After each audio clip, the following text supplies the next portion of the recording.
আপনি কি আগামী নির্বাচনে পোস্টাল ব্যালটে ভোট দেবেন? তাহলে এই ভিডিওটি আপনার জন্য। যিনি গণভোটের ব্যালটটিতে হ্যাঁ কিংবা না কোনটিতে ভোট দেবেন, কেন দেবেন সেটা ভেবে পাচ্ছেন না, এই ভিডিওটি তার জন্য। আপনি নিশ্চয়ই জানেন 12ই ফেব্রুয়ারি তারিখে যে নির্বাচনটি হবে সেখানে আপনার হাতে দেওয়া হবে দুটি ব্যালট পেপার। একটি ব্যালটে আপনি পছন্দের এমপি নির্বাচনের জন্য ভোট দেবেন, সিল মারবেন পছন্দের প্রতীকে। আর একটি ব্যালটে থাকবে একটি প্রশ্ন, যেই প্রশ্নটিতে হ্যাঁ বা না বলার মাধ্যমে আপনি চারটি প্রস্তাবে হয় রাজি হবেন, না হয় প্রস্তাবগুলো বাতিল করে দেবেন। কিন্তু প্রশ্নগুলো আপনি বুঝতে পারছেন না, তাই তো? চলুন একটু সহজ ভাষায় বুঝে আসার চেষ্টা করি। সঙ্গে আমি রুকাইয়া জহির।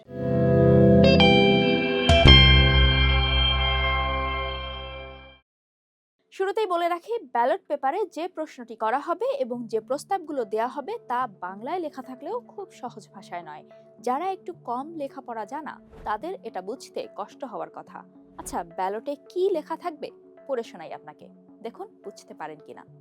শুরুতেই চলুন দেখে আসি গণভোটের ব্যালটে আপনাকে কি প্রশ্ন করা হবে এবং কি প্রস্তাব দেয়া হবে।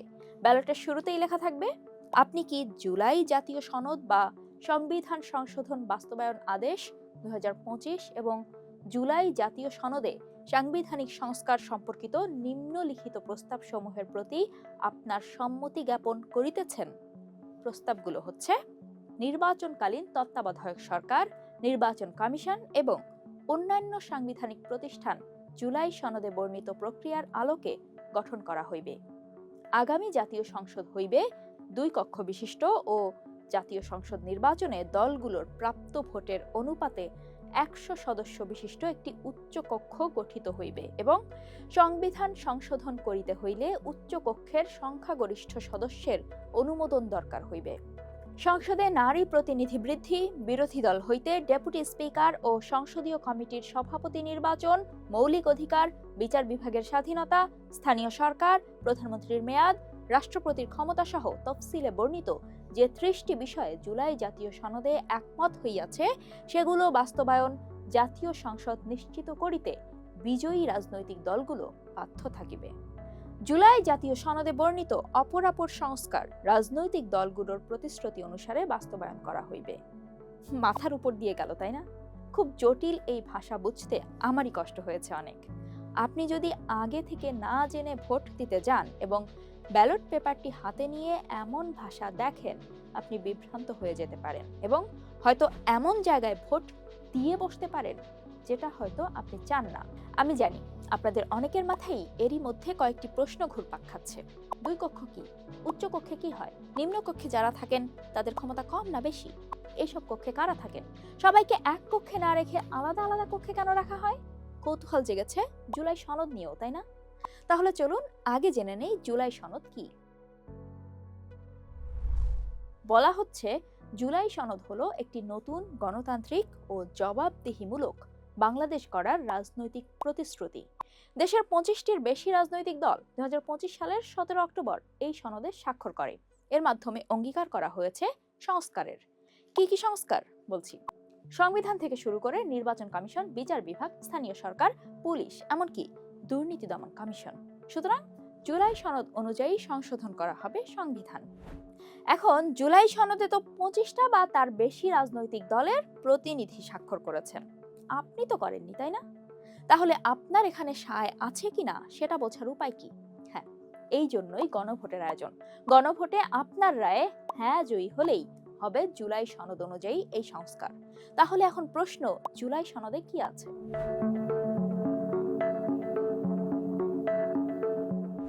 জুলাই সনদে বলা হয়েছে বর্তমান সংসদ ভেঙে হবে দ্বিকক্ষ বিশিষ্ট আইনসভা।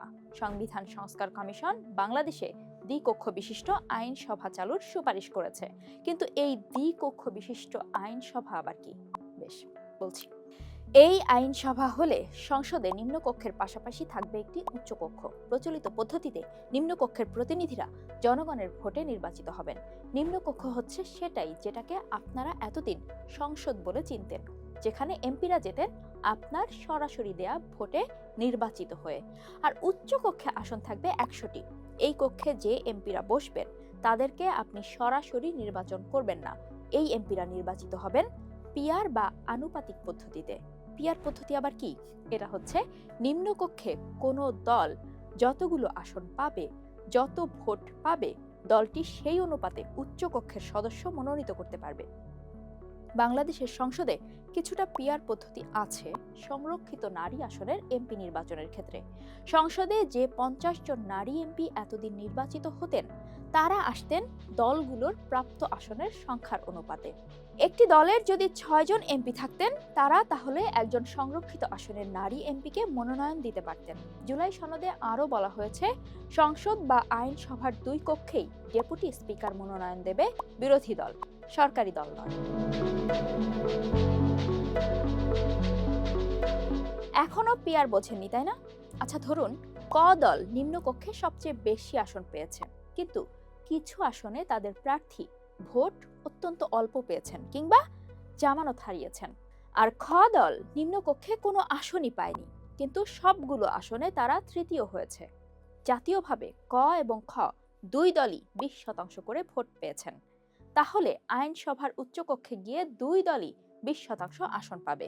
যদি উচ্চকক্ষে আসন সংখ্যা 100 হয়, তাহলে এই ভোটে প্রত্যেকটি দলই আইনসভার উচ্চকক্ষে গিয়ে 20টি করে আসন পাবে। অথচ নিম্নকক্ষে সংখ্যাগরিষ্ঠ ক দল, উচ্চকক্ষে গিয়ে তারা এই সংখ্যাগরিষ্ঠতার সুবিধা পাবে না। এই ব্যবস্থা চালু হলে সংবিধান সংশোধন সংক্রান্ত কোনো বিল পাশ করতে হলে প্রথমে নিম্নকক্ষের 2/3 ভোটে জিততে হবে এবং তারপর উচ্চকক্ষেও বিলটিকে সংখ্যাগরিষ্ঠদের ভোট পেতে হবে। আর তাছাড়া জাতীয় সংসদের সদস্যরা কেবল অর্থ বিল এবং আস্থা ভোট প্রদানের ক্ষেত্রে নিজ দলের সিদ্ধান্ত অনুযায়ী ভোট দেবেন। অন্য যে কোনো বিষয়ে তারা স্বাধীনভাবে, এমনকি দলের বিপক্ষেও ভোট দিতে পারবেন। সুতরাং কোনো একটি দল সংসদে বেশি আসন পেলেই খুব সহজে কোনো বিল আর পাশ করতে পারবে না, যেমনটি করা গেছে এতদিন। আধুনিক বিশ্বে 1899 সালে প্রথম বেলজিয়ামে পিয়ার পদ্ধতির মাধ্যমে নির্বাচন অনুষ্ঠিত হয়। একে একে তা ছড়িয়ে পড়ে ইউরোপের অন্যান্য দেশেও। এরকম পদ্ধতিতে নির্বাচন হয় প্রতিবেশী দেশ ভারতেও। রাজনৈতিক দলগুলোকে নিম্নকক্ষের সাধারণ নির্বাচনের চূড়ান্ত প্রার্থী তালিকা প্রকাশের সময় একই সঙ্গে উচ্চকক্ষের প্রার্থী তালিকাও প্রকাশ করতে হবে। তালিকায় কমপক্ষে 10% নারী প্রার্থী থাকতে হবে। এখানে আবার আরেকটি প্রক্রিয়া রয়েছে। জুলাই সনদ বলছে, ধারাবাহিকভাবে জাতীয় সংসদে নারী প্রতিনিধিত্ব বাড়ানো হবে। এজন্য প্রথমবার 300 সংসদীয় আসনের জন্য প্রার্থী মনোনয়নের ক্ষেত্রে দলগুলো ন্যূনতম 5% নারী প্রার্থী মনোনয়ন দেবে, কিন্তু সেটা আবার সংবিধানে উল্লেখ করা হবে না। পরবর্তী নির্বাচনে এই সংখ্যা 10, তারপর 15, এভাবে করে 33% পর্যন্ত বাড়ানোর কথা বলা হয়েছে জুলাই সনদে। ফলে সংবিধানে উল্লেখ না থাকলে এই সংখ্যা বাড়ানোর প্রক্রিয়া কিভাবে হবে, সেই প্রশ্ন থেকেই যাচ্ছে। আবার সংবিধান সংশোধনে ফিরবে তত্ত্বাবধায়ক ব্যবস্থা, কিন্তু এখানে বাধা হচ্ছে সংবিধানের অনুচ্ছেদ 7 ক এবং 7 খ। সেখানে সংবিধান বিষয়ক অপরাধ ও সংবিধান সংশোধনের সীমাবদ্ধতার কথা বলা হয়েছে। এখন গণভোটে হ্যাঁ জয়ী হলেই কেবল বাস্তবায়ন করা যাবে জুলাই সনদ। এর মাধ্যমে সংবিধান থেকে তা সংশোধনের সীমাবদ্ধতার অনুচ্ছেদগুলো তুলে দেওয়া হবে। এবার আসি সংবিধানের মূল নীতির সংশোধনীতে। জুলাই সনদ বলছে, 1972 সালের মূল সংবিধানে থাকা জাতীয়তাবাদ, সমাজতন্ত্র, গণতন্ত্র এবং ধর্মনিরপেক্ষতা সংবিধান থেকে বাদ হয়ে যাবে। তার পরিবর্তে যোগ হবে সাম্য, মানবিক মর্যাদা, সামাজিক ন্যায় বিচার এবং ধর্মীয় স্বাধীনতা ও সম্প্রীতি, এই শব্দগুলো। জুলাই সনদে রাষ্ট্রপতি নির্বাচন পদ্ধতিও বদলানোর কথা বলা হয়েছে। গণভোটে হ্যাঁ জয় পেলে যে সংবিধান বদল হবে, সেই অনুযায়ী রাষ্ট্রপতি নির্বাচনের জন্য আইনসভার নিম্নকক্ষ ও উচ্চকক্ষ 2 কক্ষেরই প্রতিনিধিদের ভোট প্রয়োজন হবে।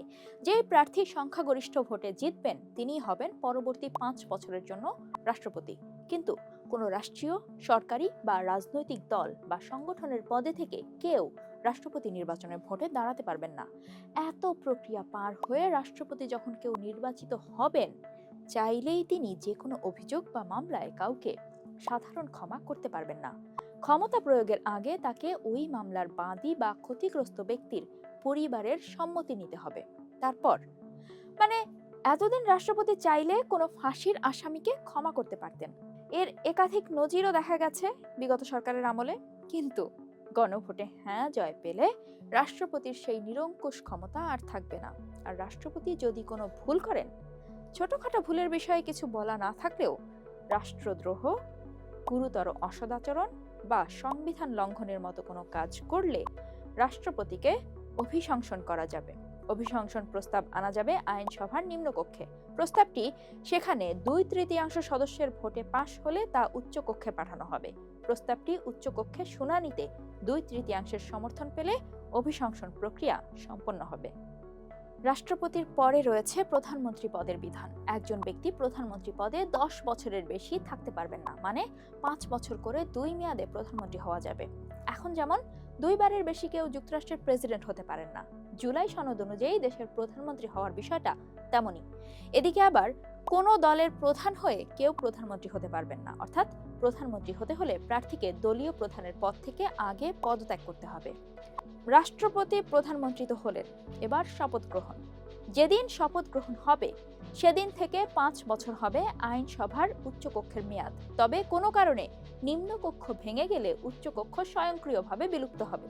কোনো কারণে সংসদ ভেঙে গেলে পরের নির্বাচন আয়োজনের জন্য 15 দিনের মধ্যে একজন তত্ত্বাবধায়ক সরকারের প্রধান উপদেষ্টা নিয়োগ দিতে হবে, আর 90 দিনের মধ্যে দিতে হবে সাধারণ নির্বাচন। তবে কোনো কারণে 3 মাসের মধ্যে নির্বাচন করা সম্ভব না হলে তত্ত্বাবধায়ক সরকার আরও সর্বোচ্চ 30 দিন সময় পাবে। এরপর ভোটের মাধ্যমে বিজয়ীদের নিয়ে নিম্ন ও উচ্চকক্ষ মিলে নতুন সংসদ বা আইনসভা গঠিত হবে। যেদিন নতুন প্রধানমন্ত্রী কার্যভার গ্রহণ করবেন সেদিন থেকেই তত্ত্বাবধায়ক সরকার বিলুপ্ত হবে। শুধু কেন্দ্রীয় সরকার নির্বাচনেই গল্প শেষ নয়। গণভোটে স্থানীয় সরকারের ক্ষমতায়ন সম্পর্কেও আপনাকে রায় দিতে হবে। এখন সরকারি কর্মকর্তারা যেমন ডিসি, ইউএনও সরাসরি স্থানীয় সরকার যেমন ইউনিয়ন পরিষদ, পৌরসভার অধীনে নন, বরং তারা কেন্দ্রীয় সরকারের অধীনে থেকে স্থানীয় প্রশাসনে কাজ করেন। সেখানে স্থানীয় সরকার বিভাগ বা এলজিডি স্থানীয় সরকার প্রতিষ্ঠানগুলো যেমন ইউনিয়ন পরিষদ, পৌরসভা অর্থায়ন ও তদারকি করে। আর সরকারি কর্মকর্তারা যেমন ডিসি, ইউএনও মাঠ পর্যায়ে তাদের সাথে সমন্বয় করে কাজ করেন। কিন্তু গণভোটে হ্যাঁ নির্বাচিত হলে জুলাই সনদ অনুযায়ী স্থানীয় পর্যায়ে সকল উন্নয়নমূলক কাজের উপর স্থানীয় সরকার প্রতিষ্ঠানের সম্পূর্ণ আর্থিক নিয়ন্ত্রণ এবং বাস্তবায়নের কর্তৃত্ব থাকবে। আর তাদের অধীন হবেন স্থানীয় সরকার প্রতিষ্ঠানের কাজে সরাসরি নিয়োজিত প্রজাতন্ত্রের সকল কর্মকর্তা কর্মচারী। তারা স্থানীয় সরকার প্রতিষ্ঠানের জনপ্রতিনিধিদের নির্দেশনায় কাজ করবেন। সোজা বাংলায় পৌরসভার চেয়ারম্যানের অধীনে কাজ করতে হবে ইউএনওকে। এছাড়া স্থানীয় সরকার প্রতিষ্ঠান স্থানীয়ভাবে নিজস্ব তহবিলও সংগ্রহ করতে পারবে। তবে কোনো কাজ জাতীয় পরিকল্পনা বাস্তবায়ন কর্মসূচির অংশ হলে সেটা কেন্দ্রীয়ভাবেই পরিচালিত হবে। এরপরে আছে বিচার বিভাগের প্রশ্ন। জুলাই সনদ অনুযায়ী বিচার বিভাগকে বিকেন্দ্রীকরণ করা হবে, মানে সুপ্রিম কোর্টের স্থায়ী আসন রাজধানীতেই থাকবে, তবে প্রতিটি বিভাগে এক বা একাধিক স্থায়ী বেঞ্চ প্রতিষ্ঠা করতে পারবেন প্রধান বিচারপতি। এজন্য সুপ্রিম কোর্টের নিজস্ব সচিবালয় থাকবে এবং প্রয়োজনীয় আইনও প্রণয়ন করা হবে। এতে ঢাকা কেন্দ্রিক হাইকোর্টের উপর চাপ যেমন কমবে, তেমনি জেলা বা বিভাগীয় শহর থেকেই প্রান্তিক মানুষ দ্রুত উচ্চ আদালতের সুবিচার পেতে পারবেন। তবে এজন্য বিচারিক ক্ষমতা কেন্দ্রীয় কর্তৃত্ব থেকে স্থানীয় বা মাঠ পর্যায়ের আদালতগুলোর কাছে হস্তান্তর করতে হবে। সনদে আরও বলা হয়েছে, সংবিধান সংশোধন করা হবে সাংবিধানিক ও আইনগত ক্ষমতার অপব্যবহার রোধে। যেখানে কোনো ব্যক্তি ব্যক্তিগত স্বার্থে সাংবিধানিক ও আইনগত ক্ষমতার অপব্যবহার করতে পারবেন না, বৈধ উপার্জন ছাড়া ভোগ করতে পারবেন না কোনো আয়ও। উদ্দেশ্য দুর্নীতি কমিয়ে আনা। এবার আপনি যদি এই সবগুলো ধারা বা বিষয়ের সঙ্গে একমত হন তাহলে গণভোটে হাতে সিল দেবেন, আর যদি একমত না হন তাহলে নাতে সিল দেবেন। কিন্তু আপনার যদি কিছু বিষয়ে এমনকি একটি বিষয়েও দ্বিমত থাকে তাহলে গণভোটে আপনার জন্য কোনো অপশন নেই। গণভোটে হ্যাঁতে ভোট দিলেন মানে আপনি সব পরিবর্তন মেনে নিলেন, আর নাতে ভোট দিলেন মানে আপনি সব পরিবর্তনের প্রস্তাব একযোগে নাকচ করে দিলেন। এখন ভেবে দেখুন আপনি কি করবেন, হ্যাঁতে ভোট দেবেন নাকি নাতে।